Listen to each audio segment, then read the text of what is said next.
1 hour to polling and everywhere there is an issue.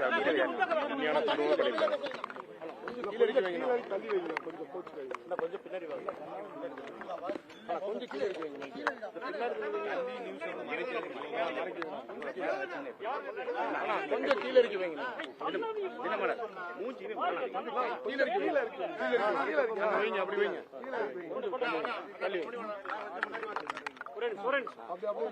ரொம்ப நேரம் press பேச முடியாதுங்கண்ணே. எக்ஸாக்டா 1 மணி நேரம் இருக்கு. எல்லா இடத்துலயும் பிரச்சனை இருக்கு. ஃபீல்ட் இருக்கணும். எல்லா நம்முடைய பத்திரிகை நண்பர்களுக்கு வணக்கத்தை தெரிவித்துக் கொள்கின்றோம்.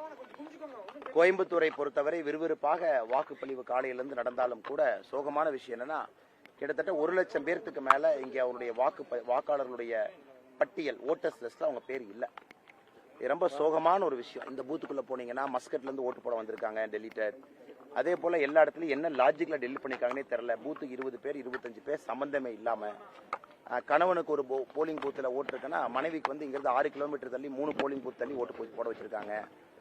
சமீபத்தில் என்ன ஸ்கூல் போயிட்டு வந்தீங்கன்னா அங்கப்பா ஸ்கூல்ல பாத்தீங்கன்னா ஒரே வாக்குச்சாவடியில 830 பேர் டெலிட்டட்.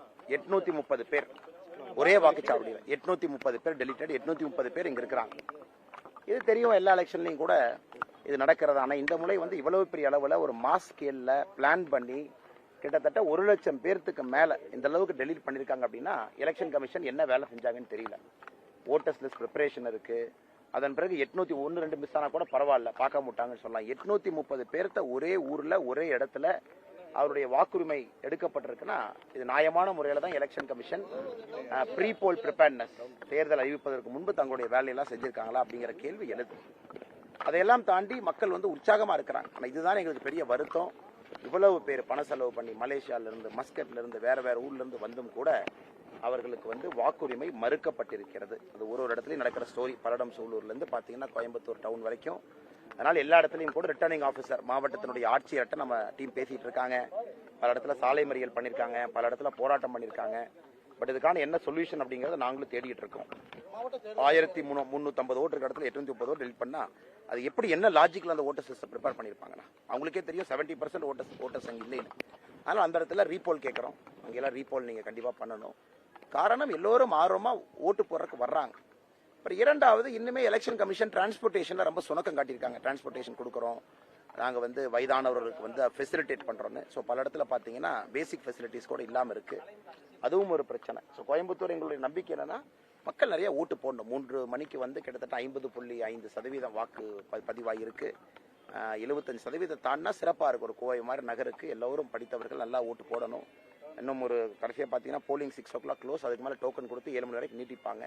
மக்கள் ஓட்டு போடாதவங்க பெரிய அளவுல நீங்கள் வந்து உங்கள் வாக்குச்சாவடிக்கு வந்து நீங்கள் வாக்களிக்க வேண்டும் என்று அன்போடு கேட்டுக்கொள்கிறேன். மாவட்ட தேர்தல் அதிகாரி முதல்லாம் டீம் எல்லாம் போய் பேசிட்டு வந்தாங்க. ஆனா தேர்தல் அதிகாரி சரியான பதில் அவர்கிட்ட இல்ல. என்ன ஒரு லார்ஜ் ப்ரிப்பரேஷன், பல பேர் இதை ப்ரிப்பேர் பண்றாங்க. எங்களுடைய கியூரியஸ் இதே வந்து எப்படி பூத்துக்கு 20 பேர் டெலிட் பண்ணிருக்காங்க. இது ஆச்சரியம். அது எப்படி பூத்துக்கு ஒருத்தர் கணவன் இருப்பாங்க, மனைவிக்கு ஓட்டு இல்ல. உள்ளூர் அம்மா எழுதிட்டு இருக்காங்க பாருங்க. இறந்து போன கணவனுக்கு ஓட்டு இருக்கு, அவங்களுக்கு ஓட்டு இல்ல. அதனால நான் ஓட்டு போடாம போக மாட்டேன். அந்த உள்ள இதே இடத்துக்குள்ள உள்ள உட்காந்துருக்காங்க. 2 மணி நேரமா உட்காந்துருக்காங்க. எனக்கு ஓட்டு உரிமை கொடுங்க, நான் போடாம போக மாட்டேன். கிட்டத்தட்ட 40 வருஷமா போடுறேன். ஸோ ஹோம்ஒர்க் வந்து ரொம்ப புவர். பேசிக் ஹோம்ஒர்க் வந்து ரொம்ப புவர்.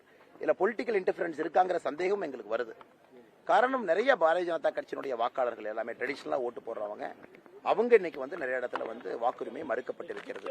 அதனால் நியாயமான நேர்மையான முறையில கீழே விழுந்ததுன்னு நியாயமான நேர்மையான முறையில இதை செய்திருக்கணும். ஆனால் அதையெல்லாம் தாண்டி மக்கள் நின்று கொண்டிருக்கின்றார்கள், ஒரு பெரும் உற்சாகத்தோடு இருக்கின்றார்கள்.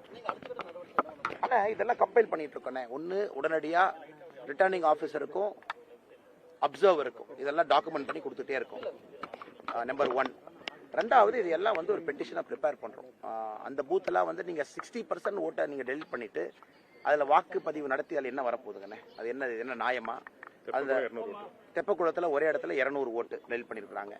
அது எவ்வளவு நியாயமாக அது இருக்கும்? அதனால இதெல்லாம் வந்து கண்டிப்பா நாங்க டாக்குமெண்ட் பண்ணி அங்கங்க ஆர்ஓட்டியும் அப்சர்வர்ட்டையும் கொடுத்துட்டு இருக்கோம். பட் ஓவராலா சேலஞ்ச் பண்ணணும்.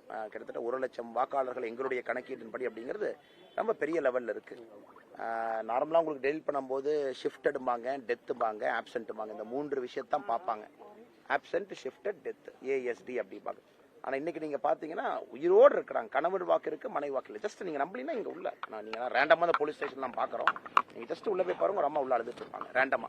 கணவன் இறந்து 5 வருஷம் ஆச்சு. அவர் 2021 தேர்தலில் ஓட்டு போடல. அவர் பேர் மர்மமா இருக்கு, ஆனா என் பேர் இல்ல அப்படின்னு சொல்லிட்டு இருக்காங்க.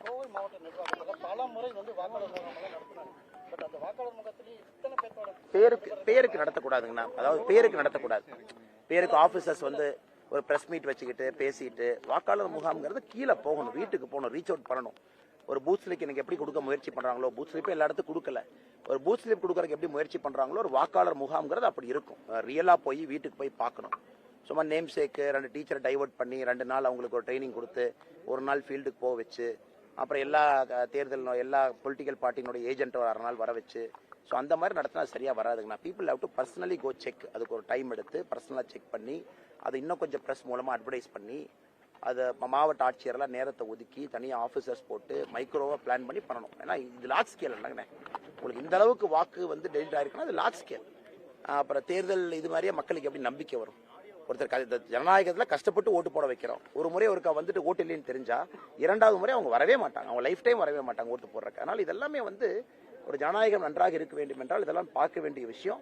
ஆனா இன்னைக்கு கோயம்புத்தூர்ல இவ்வளவு கம்ப்ளைண்ட்ஸ் வருது. நான் சொல்ல நீங்களும் தான் பாக்குறீங்க. எல்லா போலிங் ஸ்டேஷன்லயும் இதே சண்டை பிரச்சனை. சேலஞ்ச் ஓட் போடணும், டெண்டர் ஓட் போடணும், இந்த ஃபார்ம் கொடுங்க அந்த ஃபார்ம் கொடுங்க. இதனாலேயே பல இடத்துல போலிங் டிலே ஆயிட்டு இருக்கு. பல இடத்துல பாத்தீங்கன்னா கியூ பெருசா இருக்கான காரணம் மறுக்கப்பட்டவங்க உள்ள சண்டை போட்டுட்டு இருக்காங்க. பிரிசைடிங் ஆஃபீஸர் அவர் ஒரு ரூல் சொல்றாரு, அசிஸ்டன்ட் ரிட்டர்னிங் ஆஃபீஸர் அவர் ஒரு ரூல் சொல்றாரு. அவங்களுக்கே பெரிய குழப்பம். ஓட்டர்ஸ் லிஸ்ட்ல டெலீட்டட் இருக்கு. அப்ப அவங்க சேலஞ்ச் ஓட் போடலாமா, அது ஒரு கன்ஃபியூஷன். ஒரு இடத்துல ஒரு ஃபார்ம் கொடுத்து எழுதுங்கிறாங்க, இன்னொரு இடத்துல கொடுக்க மாட்டேங்கிறாங்க. சரிங்கண்ணா, ரொம்ப டைம் இல்லைன்னா 1 மணி நேரம் தானே இருக்கு. 7 மணிக்கு மேலே ஃப்ரீயா பேசுறேன் உங்களுக்கு.